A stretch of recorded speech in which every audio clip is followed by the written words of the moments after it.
Hi guys, and welcome back to another episode of the Beard Necessities, the series where I try and cut through the misinformation out there on the internet and bring you the most up-to-date information regarding beards. And in today's episode, I'm actually going to be talking about something slightly different. I'm going to be talking about DHT and its association with male pattern baldness. Yo, I done 6 shows in a row, so my voice is hurting. Fans wanna hear what you're in person. Boy, oi. She want a man from Brum, but she settled with a boy from Burton. I still see feds on the block, still see the boy them lurking. So guys, this is a question that I get a lot on Facebook and Twitter regarding DHT and baldness. And Minoxidil as well, and using Minoxidil and whether it will make you go bald. So I'm going to answer that today because I do get it quite often, and sometimes it might just be easier to link you guys this video. So first things first, let's look at what causes male pattern baldness. Now, male pattern baldness is also called androgenic alopecia, so I might use those terms interchangeably throughout this video. So androgenic alopecia essentially is a sensitivity of your scalp follicles to normal levels of DHT. Now, that's an important note, normal levels of DHT. Now, DHT is a male hormone that is also responsible for our facial hair growth, so it does have many uses. And in fact, a lot of our male characteristics are caused by DHT. But it is also the culprit for male pattern baldness. But male pattern baldness is genetic, so you'll only suffer from it if you have that in your genetic code, that you're going to go bald essentially because of a sensitivity to normal levels of DHT. So if you don't have that in your family history and it isn't something that you're suffering from personally, then no matter how high your DHT levels are, you're not going to go bald. It's not going to be something that is then all of a sudden going to make you go bald. So if your follicles are immune, like I'm pretty sure mine are, to DHT, then rising your DHT, even to sky high levels, is not going to make you all of a sudden lose all of your hair. I don't recommend you rise it that high, but if you are looking to increase it slightly, it's not going to make your hair fall out.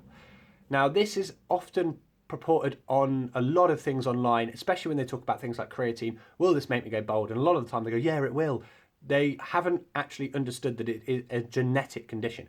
Now, if you have that genetic condition and you start using things like creatine, you might speed up the process a little bit, even because you'll have higher levels than normal. But you're still going to have that hair fall out because it's at normal levels of which it will start to attack those follicles, start to accumulate there basically and shrink that follicle. Now, another thing I want to talk about very quickly is, will Minoxidil make you go bald? Now, I've got a video on Minoxidil shedding. So when you're even applying it to your face, you may get some shedding from your scalp. Now, these are just old dead hairs being replaced with new hairs, so it's nothing to worry about. Minoxidil is basically designed for hair regrowth. If it was something that was going to make people go bald or bolder quicker, then they would never have FDA approved it for people's scalp because it's just going to make things worse. Now, some of where this comes from is because people might use Minoxidil for 5 to 10 years, and when they first started, they might have just had some of their, areas perhaps at the crown, at the back, that had started to thin, and when they stop using it and everything falls out, they're even bolder than they were before. And that's because it's all a timing process. So over those 10 years, that condition would have built up to make even more of these follicles here get even more and more sensitive to DHT, to the point that when they actually quit using the Minoxidil, it appears worse than it was before because their condition has got worse over the time. So they've been using Minoxidil to keep the hair growing, but as soon as they stop, it's just going to go back to how it would have been if they hadn't used Minoxidil. So it's not going to be worse than if they'd used Minoxidil. It's just going to go back to how it would have been if they had never, ever used it. So guys, hopefully that answers your questions. It's not going to make you go bald. Raising your DHT will not make you go bald. And DHT is only bad for your scalp if you have a genetic sensitivity to normal levels of DHT, at which point if you are having high levels of DHT, it's probably going to speed that process up a little bit. So guys, hopefully that answers some of your questions. I know that it's quite a worrying experience when you might experience some shedding, so I'm going to link that video actually in the description here.